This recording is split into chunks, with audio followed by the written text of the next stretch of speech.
Hello मुलांनो, कसे आहात? मी तुमची लक्ष्मी आजी.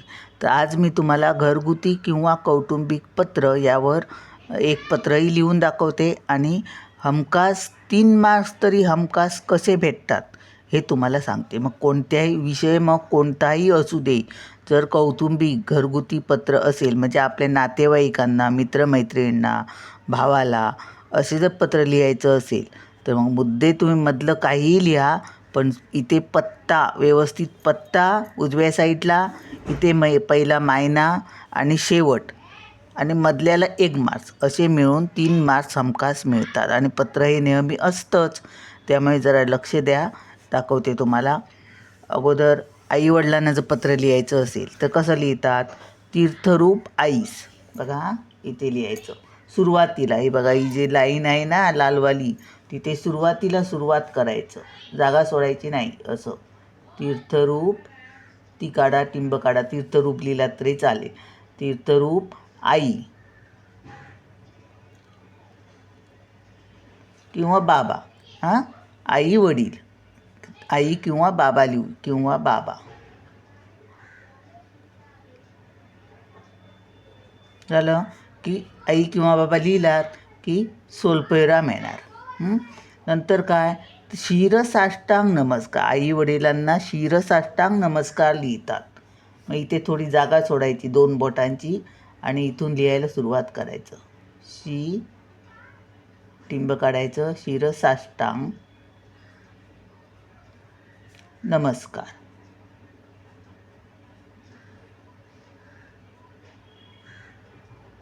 पूर्णविराम. विनंती विशेष लिहायचं असलं तर लिहू शकतात. वी लिहायचं आणि टिंब द्यायचं. नाही लिहिलं तरी चालतं. शिरसाष्टांग नमस्कार झालं की इथून सुरुवात करायची. काय? आपल्याला आई कशी आहेस, बरी आहेस ना वगैरे, काळजीचे जे काय असतील ते वाक्य, 2 वाक्य लिहायची. नंतर मुद्द्यावर लिहायचं, जे काही विषय देतात त्याच्यावर. आणि शेवट कसा करायचा तेही दाखवते. ही सुरुवात झाली आईवडिलांची. आणि जर मित्राला, आपल्या छोट्या भावाला लिहायचं, मोठ्या माणसांना लिहायचं असेल तर तीर्थस्वरूप येणार. तीर्थस्वरूप मामा, मामी, ते दाखवते तुम्हाला हे आजीचं लिहिताना. आणि आता भावाला किंवा बहिणीला, छोट्या बहिणीला लिहायचं असलं तर चिरंजीव इथे लिहायचं सुरुवातीला. चिरंजीव कोण असेल ते नाव, चिरंजीव रमेश. स्वल्पविराम. आणि कसं लिहायचं? अनेक आशीर्वाद, अशी जागा सोडायची इथे. अनेक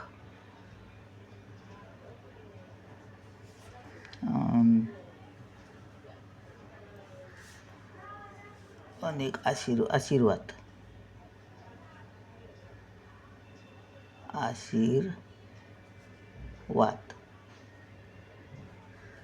पूर्णविराम. आणि इथून सुरुवात पत्राला. कसा आहेस, काय करतोस, अभ्यास वगैरे करतोस की ना, असं. आणि नंतर काही मार्क्स मिळाले वगैरे, कशावर काय कौतुक करायचं असेल तर त्यावर लिहायचं. जे काय असेल मुद्दा, विषय असेल त्यावर लिहायचं. आणि शेवट करायचा, तुझा आवडता लाडका दादा, आणि खाली नाव लिहायचं. झालं. भावाला, बहिणीला झालं. आता मित्राला, प्रिय मित्र.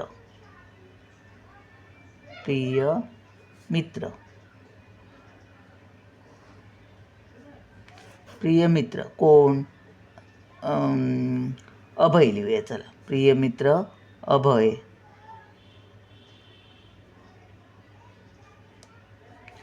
आता येणार सप्रेम नमस्कार. मित्रमैत्रिणींना सप्रेम नमस्कार. सप्रेम नमस्कार.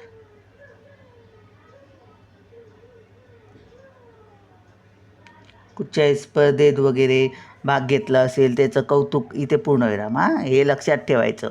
इथे स्वल्पविराम, इथे पूर्णविराम. हे तर इथे आता हे आईबाबांना असलं एवढं झालं की इतकं लिहिलं ना तरी हा अर्धा मार्क्स हातातला कुठेही जाणार नाही. पत्त्याचा 1 मार्क्स आणि हा अर्धा मार्क्स. समजलं ना? हे एवढं लक्षात ठेवलात की तुमचा 1.5 मार्क्स तर आहेच. आणि शेवटचा अर्धा मार्क्स, 2 मार्क्स कुठे गेले नाही. आणि मधल्याला कसंही लिहिलात तरी 1 मार्क्स तरी भेटणारच, म्हणजे 3 मार्क्स. तर हे झालं. आता आईवडिलांशिवाय मोठा कोणतरी असेल आणि त्याला जर पत्र लिहायचं असेल तर कसं लिहायचं ते मी तुम्हाला लिहून दाखवते. आता इथे काय आहे मुद्दा, हे आहे विषय आहे तो, त्याच्यावर आपण लिहूया. तुमची नवीन शाळा आणि नवीन अभ्यास याबद्दलची माहिती तुमच्या आजीला पत्र लिहून कळवा. तर पत्र घरगुती ज्यावेळी लिहितो त्यावेळी जसे तुम्ही फोनवर बोलतात समोरासमोर बोलल्यासारखे, तसंच पत्रात लिहायचं असतं. कधी मजेशीर वाक्य लिहायचं, कधी कॉमेडी. मित्रांशी बोलताना कॉमेडीमध्ये बोलू शकता. मोठ्या माणसांविषयी बरोबर बोलताना आदरार्थी, असं. तर चला आपण सुरुवात करूया पत्राला. पहिलं मधोमध श्री लिहायचं.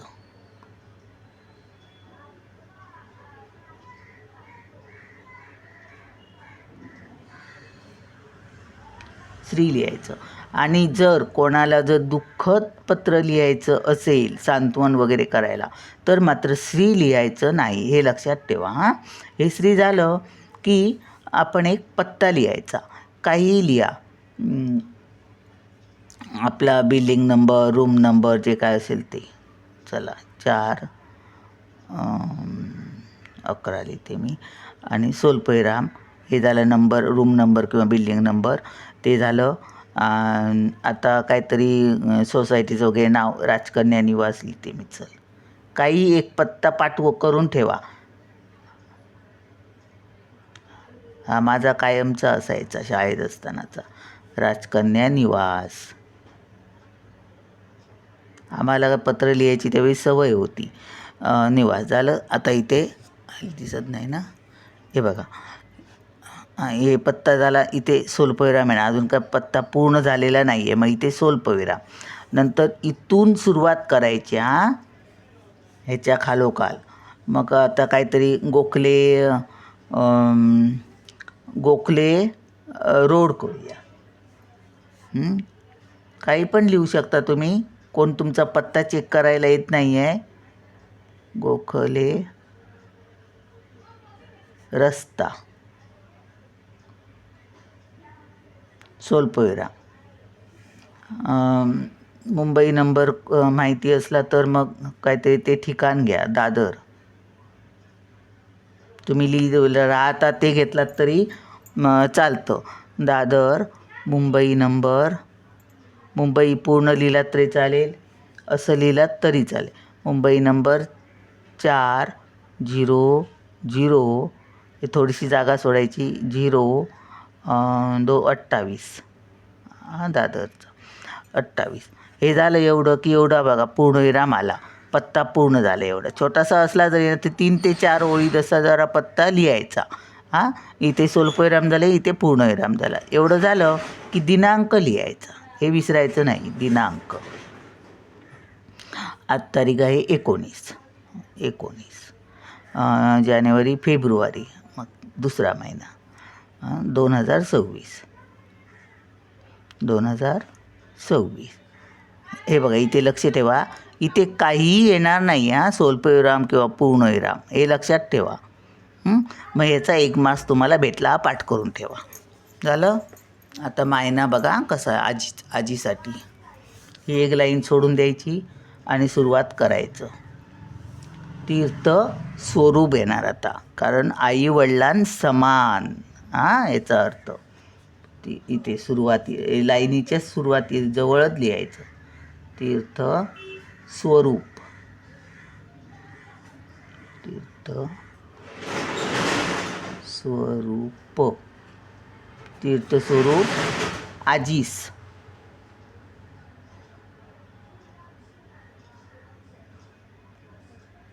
आदराने लिहायचं पत्र, आजीस. तीर्थस्वरूप आजीस साष्टांग नमस्कार. शिरसाष्टांग नाही लिहायचं, फक्त आईवडिलांना शिरसाष्टांग, बाकी सगळ्या नातेवाईकांना, मोठ्या आई, मामा, मामी वगैरे साष्टांग नमस्कार. तीर्थस्वरूप आजीस साष्टांग. इथे जागा सोडून साष्टांग, 2 बोटांचं जागा सोडायची. साष्टांग नमस्कार.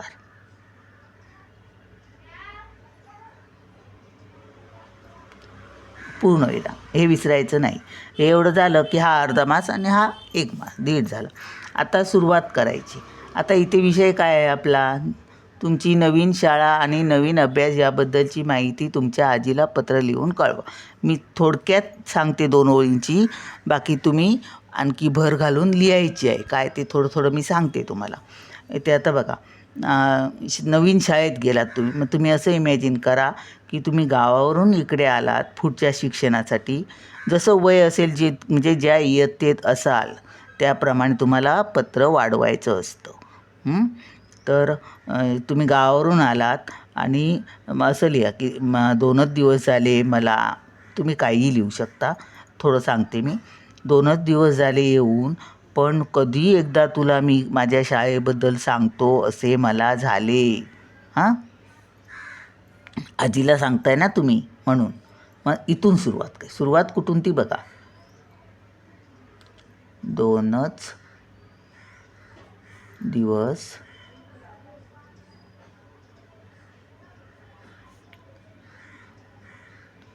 झाले, 2च दिवस झाले मला इकडे येऊन, मला इकडे येऊन.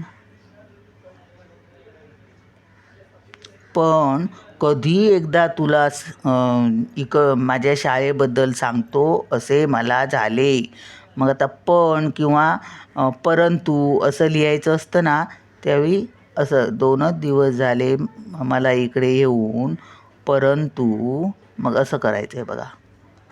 परंतु हे बघा, असं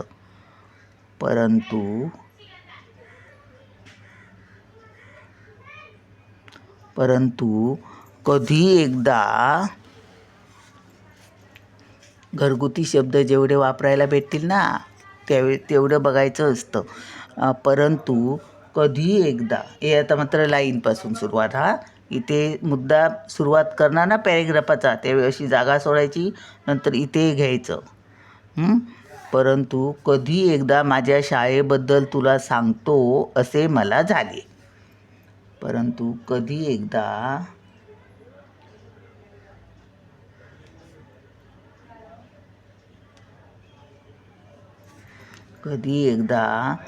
माझ्या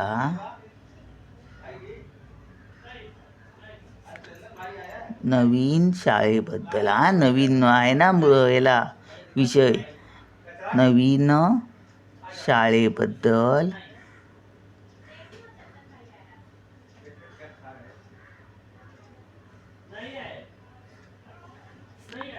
तुला सांगतो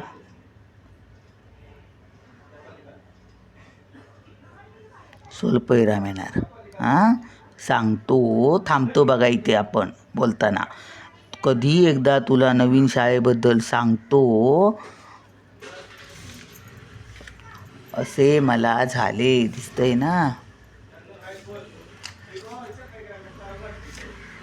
सांगतो असे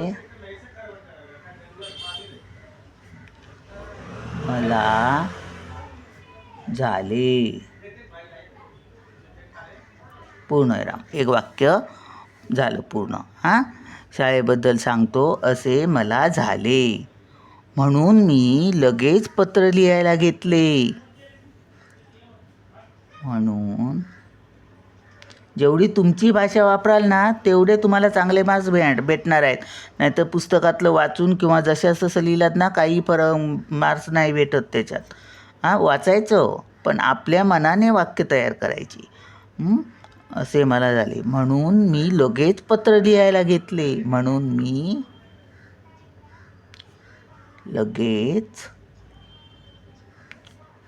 पत्र लिहायला घेतले, किंवा लिहायला बसलो असं लिहिलं तरी चालेल. लिहायला घेतले. नवीन शाळेबद्दल मला जाणण्याची उत्सुकता होतीच. बघा, नवीन शाळेबद्दल मला जाणून घेण्याची उत्सुकता होतीच, पण मनात भीती होती. हां, असं लिहू शकता तुम्ही. तो नवीन शाळेबद्दल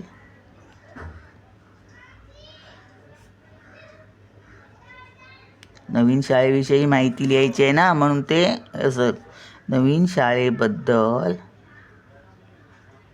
आपल्याला विषय देतात ना, त्यानुसार आपण त्याच्यात लिहायचं असतं. शाळेबद्दल, नवीन शाळेबद्दल मला जाणून घेण्याची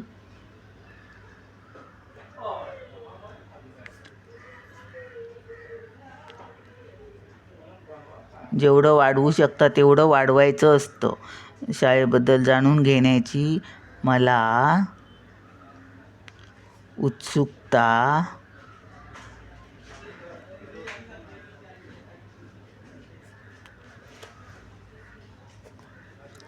होतीच. बघा, होतीच, पण माझ्या छातीत धडधडत होतं, असं काही पण लिहू शकता. मग पण लिहिताना अगोदर असं लिहायचं. पणने आता सुरुवात करणार म्हणजे काहीतरी एकदा असं भरपूर सांगायचं असतं ना उत्सुक आजीला, तर असं असतं ते कधी कधी सांगायचं असतं त्यावेळी असं करतात टिंब आणि असं कोमा कसा. उत्सुकता होतीच, पण माझ्या छातीत धाकधूक होत होती, असं लिहिलं तरी चालेल. जेवढे आपण गावचे शब्द वापरू शकतो तेवढे वापरायचे. उत्सुकता होतीच, पण थोडी धाकधूकही होती. पण थोडी धाकधूक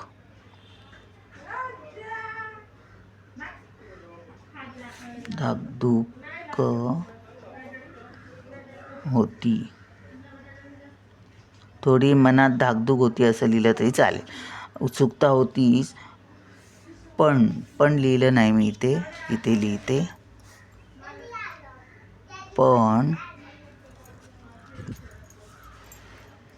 थोडी धाकधूक होती. कारण होती, मग आता कारण लिहिणार ना, मी इथे सोलपैरा. कारण छोट्या शाळेतून मी मोठ्या शाळेत आलो ना.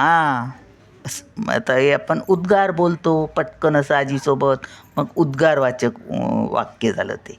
मग उद्गार चिन्ह लिहायचं. हां, असे अलंकारिक वाक्य लिहिली ना की चांगले मार्क्स भेटतात. धाकधूक होती कारण मी छोट्या शाळेतून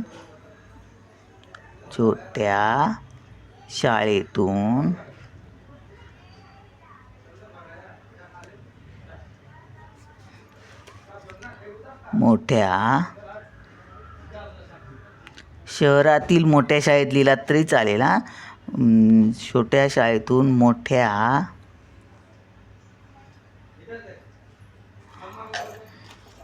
नामांकित शाळेत आलो. किंवा अजून काहीतरी मी छोट्या जे आठवेल ते छोट्या शाळेतून मोठ्या काय लिहू शकतो. छोट्या शाळेतून मोठ्या शाळेत लिहिलं तरी चालेल. चला, छोट्या शाळेतून मोठ्या काहीतरी शब्द नामांकित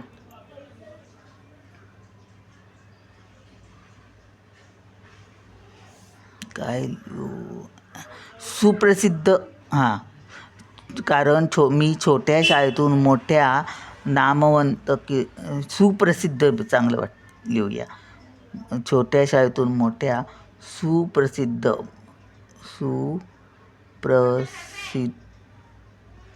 वाचलेलं मी लक्षात येत नाही. सुप्रसिद्ध एका मोठ्या सुप्रसिद्ध शाळेत आलो ना. शाळेत जरा आपण छाती फुगून बोलतो की नाही तसं, शाळेत आलो ना असं. बस, बाकीचं तुम्ही लिहा. हे उद्गारवाचक झालं वाक्य, म्हणून इथे उद्गार चिन्ह. आलं लक्षात. आता अजून काय काय लिहायचं. आता शाळेविषयी माहिती आहे ना. मग आमच्या शाळेत मोठी शाळा आहे. काय आजी सांगू, खूप मोठी शाळा आहे. आमच्या गावच्या शाळेच्या 4 पटीने शाळा आहे. मोठ्या खिडक्या आहेत. शाळेच्या म्हणजे आमचं खेळायचं मोठं ग्राउंड आहे. वाचनालय मोठं आहे. खूप मुलं माझ्या वर्गात खूप मुलं आहे. 70-80 मुलं आहेत. म्हणजे गावच्या आपल्या शाळेच्या 4-5 पटीने मुलं आहेत. असं लिहू शकता. आणि 2 असे पॅरेग्राफ 2-3 करायचे. आणि शेवटी मग आता नवीनच शाळेत आलात त्याच्यामुळे अभ्यासाविषयी माहिती. हे बघा काय आहे बघा, मुद्द्याला बघायचं. याला विषयाला नवीन अभ्यास, नवीन शाळा आणि नवीन अभ्यास याबद्दलची. मग आता नवीन शाळेची तुम्ही माहिती लिहायची. आता नवीन आलात शाळेत म्हटल्यावर अभ्यासाची माहिती मी तुला नंतर कळवतो. बाकी शाळेतल्या वस्तू वगैरे सगळं मी रूम किती आहेत ते तुला नंतर मी उद्या मोजतो, नंतर पुढच्या पत्रात मी तुला कळवतो, असं वगैरे लिहायचं असतं. आता इथे अभ्यासाबद्दल पूर्ण करते.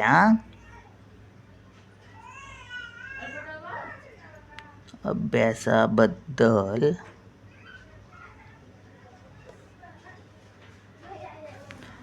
पुस्तकाबद्दल पुस्तकाबद्दल हे टिंब विंब विसरायचे नाही, सोलपेराम वगैरे. इथे हे 2 शब्द बघा, पुस्तक अभ्यास ह्याच्याविषयी माहिती सांगायची आहे ना, म्हणून सोलपेराम. पुस्तकाबद्दल माहिती नंतर सांगतो, अभ्यासाबद्दल माहिती नंतर सांगतो असं नाही, तर दोघांविषयी लिहिलं म्हणून सोलपेरा. अभ्यासाबद्दल पुस्तकाबद्दल माहिती मी नंतर कळवतो.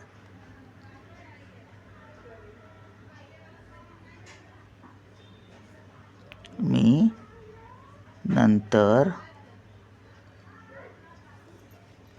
माहिती मी नंतर तुला कळवतो.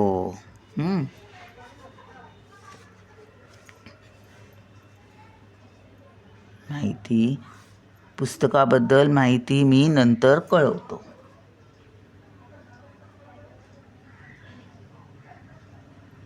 पूर्णविराम. झालं की आता मला पत्र पाठव. वेळेत वेळ काढून मला पत्र पाठवत जा. वेळेत वेळ काढून, हे मी माझ्या मनाने लिहिते. वेळेत वेळ काढून मला पत्र पाठवत जा. मला पत्र पाठवत जा. तुमच्या म्हणजे आता आजीला लिहायला सांगितलं म्हणजे आजीबद्दल तुमच्या मनात एक वेगळीच भावना आहे. म्हणजे एक स्फूर्ती देणारी, ऊर्जा देणारी अशी आजी आहे तुमची, असं धरून, मनात धरून, गृहीत धरून पत्र लिहायचं आहे. पाठवत जा. तुझं पत्र वाचून मला नवीन प्रेरणा मिळते. नवीन म्हणजे एक कॉन्फिडन्स येतो अंगात, असं. काही तुम्ही लिहा. तुझे पत्र वाचून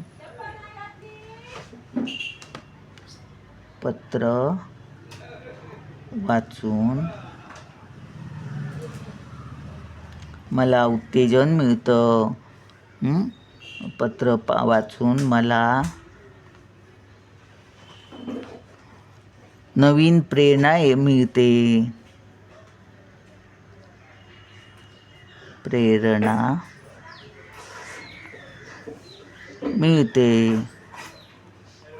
आता मी पूर्ण करते पत्र. तुम्ही शेवटी लिहा अजून, तुझी काळजी घे, तब्येतीस सांभाळ, असं लिहा. आणि तुझा लाडका, हे शेवटी इथे लिहायचं. असं एवढ्या ह्याच्यात जाग्यात तुझा लाडका किंवा प्रिय, आवडता, तुझा लाडका लिहूया. नातू लाडका असतो ना. तुझा लाडका स्वल्पविराम आणि तुझा लाडका स्वल्पविराम. आणि इथे काहीतरी जे तुमची आजी काहीतरी आवडीने बोलते असं समजून काहीतरी चिंटू लिहूया. चिंटू. आता इथे लक्ष द्या, इथे काही येणार नाही, स्वल्पविराम किंवा पूर्णविराम इथे काही येणार नाही. हे बघा. आणि हे चिंटू जे लिहिणार ते याच्या खालोखाल न लिहिता थोडी जागा सोडून पुढे लिहायचं. मधोमध आलं तरी चालेल. हां, चला मग भेटूया पुढच्या व्हिडिओत. बाय.